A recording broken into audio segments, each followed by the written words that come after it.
Hello, my name is Jess. Ta-da! And I have a sign name in British Sign Language as well. Would you like me to show you my sign name is? It's a fist to the chest for Jess.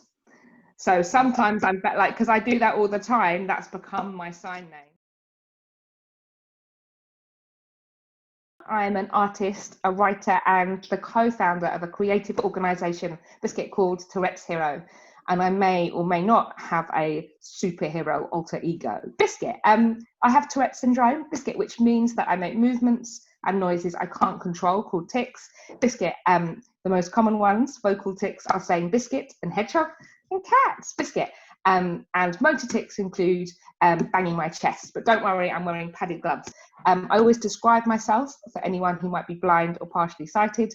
So I'm a white woman who's 40 years old, who has short curly brown hair, Biscuit, and a very cool wheelchair. If I say something funny as a tic, or not as a tic, then you are absolutely allowed to laugh. Biscuit, cats. And I can't wait for this conversation. Thank you for having me. What things make you the happiest? Things that make me happy are my family and friends and shared laughter. I love adventure play and doing adventurous things and challenging myself. And I really love people feeling excited and engaged with disability culture. And understanding that disability isn't a dirty word or a bad thing, and that while there are some difficult experiences that disabled people have, there is also loads of amazing art and activism and thinking that happens around disability. And I feel happiest when I am with disabled and non-disabled people enjoying the sort of diversity of our bodies and minds together and sharing laughter. Biscuits. I also don't mind biscuits, given that I live with a lot of biscuits. JJ, are we on to you next? Question, yes. Okay, my question. Can you tell us what Tourette's is for people that don't know? And as we know, a lot of disabilities are either a spectrum or different for every single person. And we are used to all being assumed as the same thing. So we also wanted to ask what Tourette's specifically means to you. So Tourette's is a neurological condition, and it's believed to be an inherited condition and that you're born with. Biscuit, but most of the time people's tics will start being noticed when they're about 6 or 7. Biscuit. Tics are involuntary movements or noises. So involuntary movements, Biscuit, are known as motor tics, and involuntary noises are known as vocal tics. Biscuit. So my vocal tics, Biscuit, includes saying the word biscuit and hedgehog at the moment, Biscuit. But I haven't always said biscuit. Before Biscuit, other vocal tics included squirrel, happy Christmas, and lake. So anything that I've ever known or experienced has the potential to become a tic, particularly a vocal tic. So it's not what I'm thinking. It's not just saying what's on your mind. I don't think about biscuits nearly as much as I talk about them. My motor tics include banging my chest and making movements in my legs that mean that my walking is very wobbly. So I use a wheelchair to help get around, which makes me much safer and means that I can be independent and do lots of the things that I enjoy, which were harder when I was walking around and had quite an unusual walk and falling down quite a lot. So one of the things that people know, lots of people know about Tourette's, Biscuit, but sometimes what they know is based on stereotypes and myths. And one of the big ones is that Tourette's is just a swearing disease. I am one of the 10% of people who has rude tics, swearing tics. That's also known as copralia, copopraxia, which is making rude gestures, and echolalia. And echopraxia, which is echolalia is repeating sounds, and echopraxia is repeating movements. And people with other neurodiverse conditions, neurological conditions like autism, might have some of those things. Tics, I don't get to choose tics. They just turn up. Sometimes really slowly, they creep in, and other times they'll explode as a sort of rush. I went out with some friends and I wasn't saying hedgehog when I left the house. And when I came home, I definitely was. I think one of the hardest things about living with Tourette's and a condition like Tourette's is that it fluctuates in the course of someone's life. And that can make it mean that new tics come. So just when you get used to dealing with one thing, a whole new set of tics will arrive. So it can be quite shocking. And I think it's also really hard maybe for teachers and family members to sometimes understand, you know, it's quite complicated as a condition. Sometimes if people don't understand or it's unusual to them, they might respond in a way that's not very kind.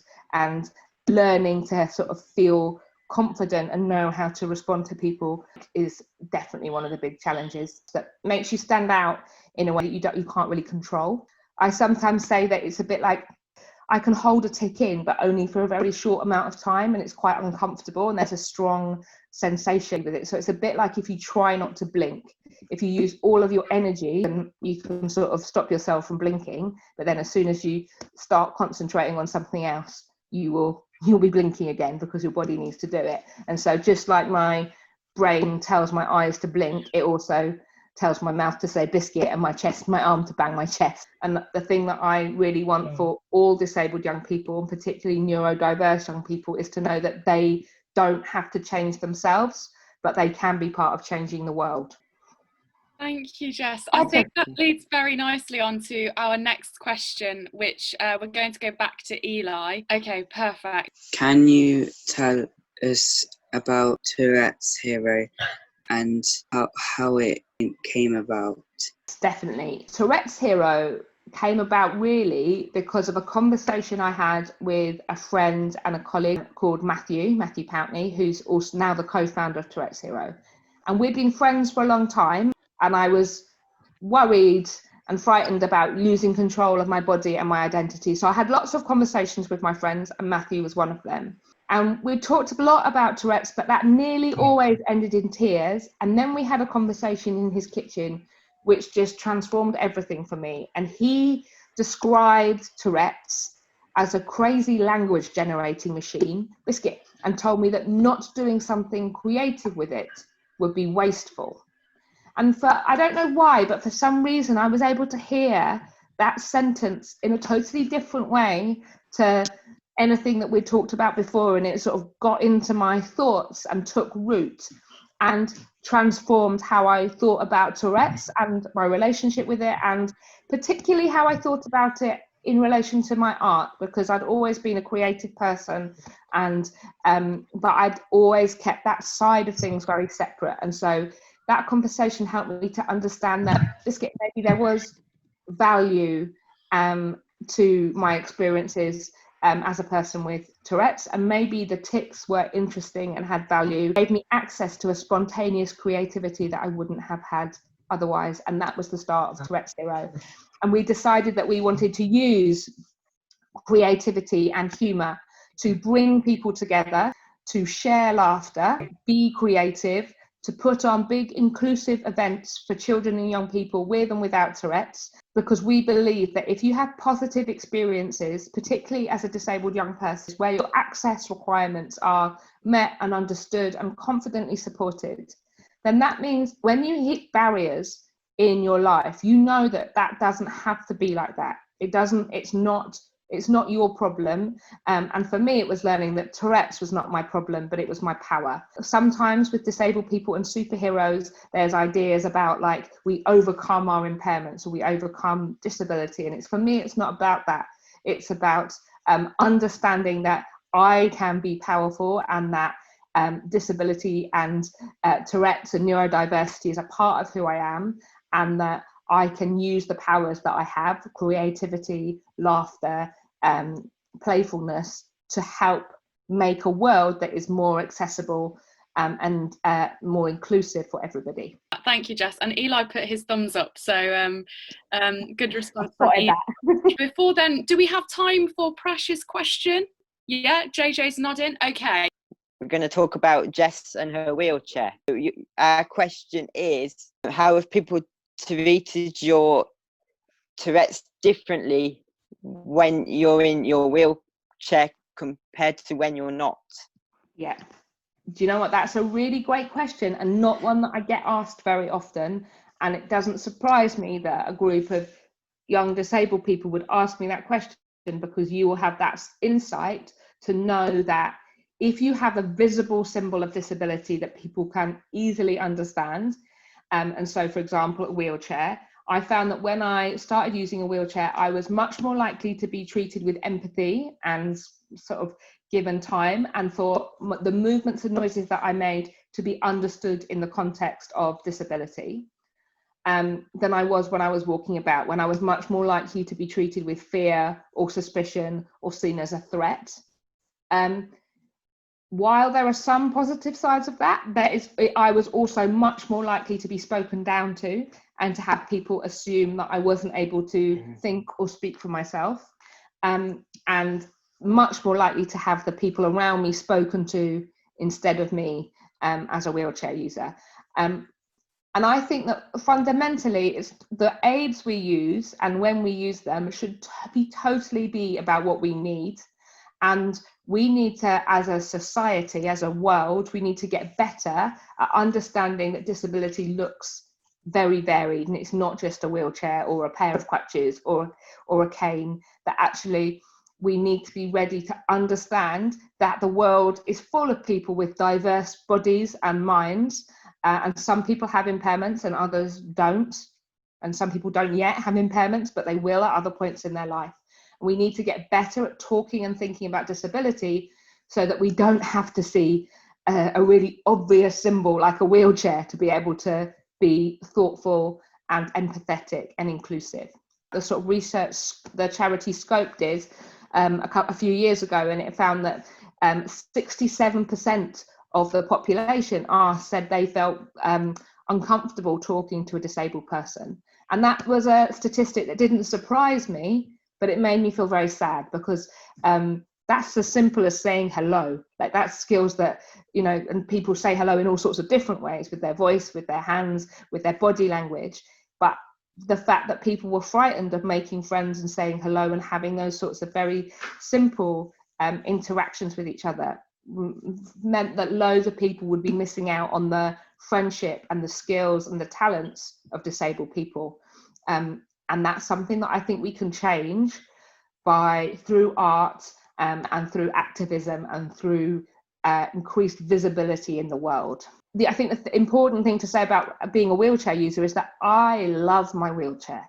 I love all my wheelchairs. And we don't hear people say that very often, that wheelchairs are liberating and they're brilliant and they're fun and they're... Yes. If you have the right chair, it makes a difference to your quality of life. Our next question is on behalf of Umar, and that question is, what do you want the world to do differently? We have talked a lot about our allies in the past. How can people be good allies to the disabled community? I think that, I mean, there's loads of things that I would like people to do differently, but I think the most important thing that I would like people to do is to think, to listen and to learn. What is disabling is a failure to consider the diversity of bodies and minds when we set things up, so that disabled people aren't just disabled because there is something about them that works in a different way, and they're not broken. We don't need to be fixed, but what we do need is accessible environments, systems and attitudes. So I would like people to stop thinking about disability as something that's about bodies, and think about it more as people disabled. Creating disabling barriers is something that we do to people. It's something that a society does to people, and that it's not natural for disabled people to be excluded from society. That is a set of choices that people are making. We need to be allies to each other. We need to be allies to disabled people who are black or brown and experience other forms of marginalisation. And when I started Touretteshero, I thought that change was really slow, but actually sometimes it can be really quick, and it starts with a conversation or a question. How do you cope with the hate? Biscuit. So one of the challenging things I think sometimes about being a disabled person is knowing what battles to fight and where to put your energy, because some people do respond in a negative way. Sometimes that's because they're being thoughtless. Sometimes that is because they're being hateful, or they have entrenched prejudices or ideas that I'm not going to be able to change with just a conversation. Lots of people, as soon as you start talking to them, engaging with them, and particularly sort of laughter or with children or young people, I feel like I try and have conversations because I think they're powerful and because I feel confident having conversations. But if I don't feel safe, then I don't engage with that person. And that if I need to report it, if someone's done something that is a hate crime, or is something that, like, I've had 1 or 2 experiences where people have done things that have been like abusive and unkind, often in public places. And if that happens, then I report it. That can sometimes feel hard, and there have been times where maybe people around me have not behaved in a way that makes me feel like anything really bad is happening. So I've questioned myself about whether I'm just being sensitive or whether that is as bad as I think. Trust your instincts, and if you're not sure, talk to people you trust.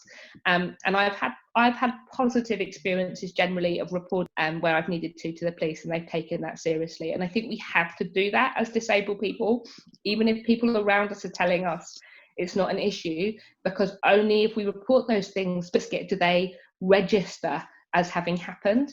We know this is a big question. What needs to change in social care? This is an incredibly important question. Social care, when it's done well and right, is powerful, liberating, beautiful. When it's done without thought, or when you have to fight for every tiny little thing, it's painful. And as disabled people who need support or need social care, it's really hard to have to justify your requirements and your existence, and do that over and over again, and often to people who maybe mean well but perhaps don't have their lived experience and the insight to understand that the decisions that they're taking are about our lives. And so we know historically through campaigning, we know that disabled people do well and should have independent living and independent life. And independent lives, and be supported to live the lives that they want with the support they need to meet their requirements. What happens is that, or what feels like it's happened, is that over the last decade, because of austerity and other political decisions, that independent living is being talked about a lot less, and social care is being much more about very basic requirements. So the difficulty is that social workers, their remit, from my understanding, is to make sure that we have our basic requirements met. But I don't want to live a basic life. There's so much more to my life than just, making sure that I've eaten and gone to the toilet. I want to be able to go out. I want to be able to meet people. I want to be able to work and be an artist. And I've been in positions where I've had support at work through access to work, which we're very lucky to have in the UK. It's just levels the playing field. We shouldn't have to feel grateful for it, but we do need to protect it and acknowledge that it's great that that exists. But I think too often that's down to us and our advocates campaigning and fighting for that as individuals. And that is not fair.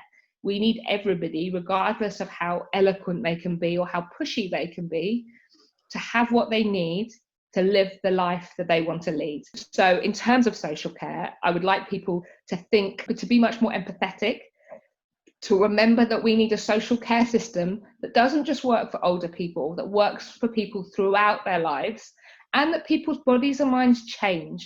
And so it needs to be responsive to the range of lives that we want to lead. I would really, really like to see a right to independent living and a right to independent life. That would be something that I would love to see happen.